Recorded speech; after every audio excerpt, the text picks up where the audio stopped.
Now that we've been analyzing some functions, in 2.4 we're going to look at some of the parent functions, some of the most basic functions of each kind of equation. The first ones we're going to look at is linear and squaring functions. One of the goals of this is to enable you to recognize all the basic shapes of the different functions. For instance, you already know linear functions are y equals ax plus b, or typically we just use mx plus b, is a line with a slope of m equal to a and the y-intercept is at 0, b. Some of those characteristics, the graph of the linear function has different things. The domain is all the real numbers, the range is all the real numbers, the y-intercept is at 0b, and the graph is increasing if your slope is positive, decreasing if it's negative, and constant if it's set equal to 0. We know some other things that we know if we want to write the linear function for f of 1 equal to 3 and f of 4 equal to 0, that we have to first find the slope. So remember from the previous section, this is your x1 and this is your y1, this would be your x2 and this would be your y2. So when you go to plug this in, you would say 0 minus 3 over 4 minus 1 to give you negative 3 over 3 or negative 1.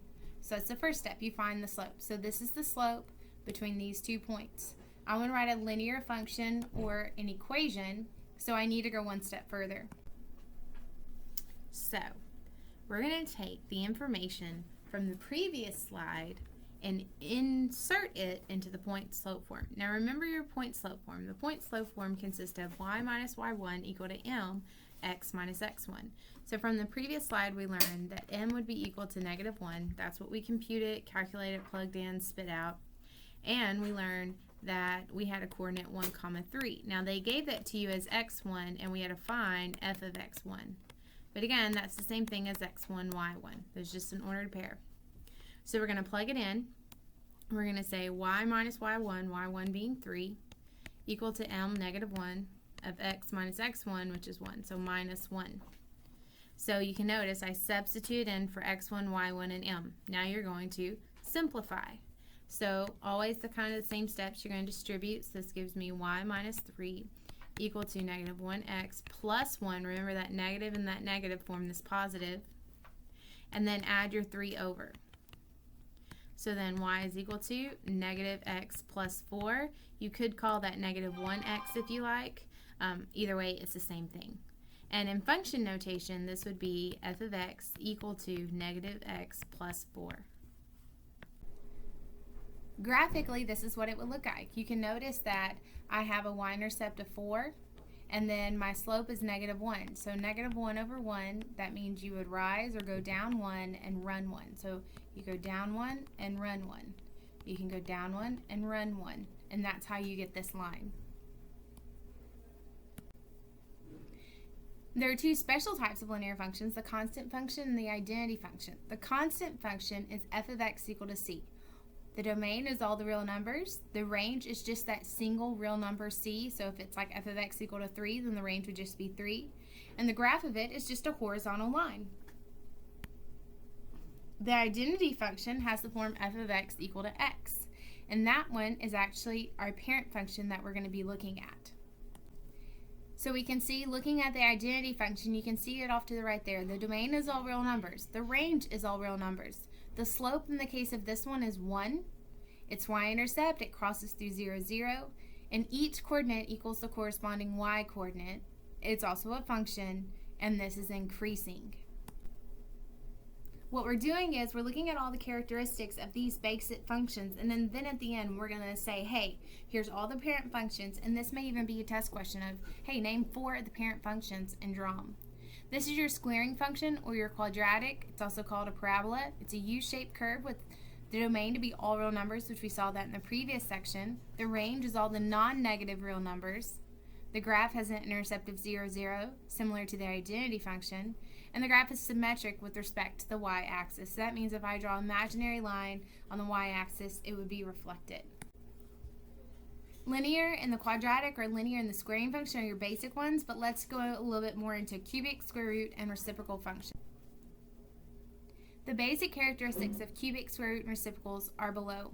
The cubic has a domain of all reals, a range of all reals, and an intercept of 0, 0, similar to the previous two, and it's symmetric with respect to the origin. The square root function is f of x equal to the square root of x. Its domain is all the non-negative real numbers. The range is the set of all non-negative real numbers, so meaning it's in that first quadrant, and it also has an intercept of 0, 0. Are you seeing some similarities here? The graph of the reciprocal function is f of x equal to 1 over x. Its domain is from negative infinity to 0, and then we're going to union that with 0 to infinity, meaning 0 is the only one that we're not going to use. The graph does not have any intercepts, and it's symmetric with respect to the origin. This last one is a little bit more difficult, the step and piecewise defined functions, and you will see this in WebAssign. Functions whose graphs are almost steps of stair-steps are known as step functions. That's where it gets its name. But the most famous is called the greatest integer function, and this will be on WebAssign. It might be on your exam. It's denoted by a double bracket and defined as the greatest integer less than or equal to it. So if you have -1 between these double brackets, that means you're looking at the greatest integer less than or equal to it. Well, -1 is an integer. So in this case, the answer would just be -1, and you remove the double brackets. In the case of all the other numbers like decimals and fractions, what you do is round down. So what you want to remember is round down. So if you have -1/2, then it is not an integer. So what is the greatest integer less than or equal to -1/2? So you round down to the closest one, and that would also equal -1. And that's why it creates a step. So let's kind of look at this one. If I'm looking at 1/10 between the double brackets, I'm going to round down. Now visually, if you look at this, here's 0, here's 1. Change colors here. Here's 1/10. And so what's the greatest integer less than or equal to? So that means you're going to go to the left and see which one's the closest, and 0 would be the closest, so that would be equal to 0. Now 1.5, it would be right here, so remember, round down, and so that would be equal to 1. Now this kind of function has a domain of all real numbers, and its range is the set of all integers. So the graph has a y-intercept of 0, 0, and its x-intercepts is in the interval of 0, 1. Graphically, it looks something like this. The graph is constant between each pair of consecutive integers. The graph jumps vertically 1 unit at each interval. And you can see that it has a closed dot on the left and an open dot on the right. So working with these a little bit more, I want to evaluate at -1, 2, and 3/2. So what you do is you work within the double bracket first, and within the double bracket, you either round down if you need to. And so rounding down from -1, well, you don't round down because it's already an integer. So you just use -1 plus 1, and that gives you 0. In the case of 2, 2 is already an integer as well. So you just use 2, and 2 plus 1 would give you 3, and so you're done. 3/2, that's the problem. 3/2, that's really 1.5. And so you round down to the nearest integer, which would give you 1. So 1 plus 1 would give you 2. You can verify your answers by looking at the graph. So you can see that when you're looking at 1.5, 1.5 would be right here. So that means it has a value of 2. Because 1.5 round down would be 1, and 1 plus 1 would give you that 2. In conclusion, let's look at all the parent functions together.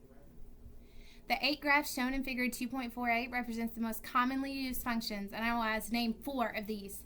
So you've got a constant function, and so you'll need to know this equation and the graph. You've got an identity function, this equation and the graph. Absolute value function, notice that's absolute value of x and it makes the v. The squaring function, it starts at 0, 0 and swoops up.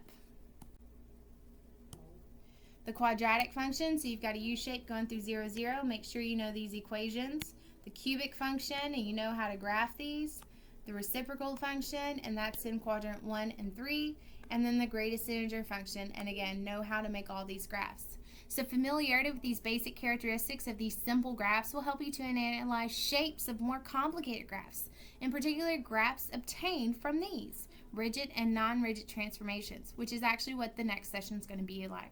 So go try the homework, email me or contact me if you have any questions. Hope this helps.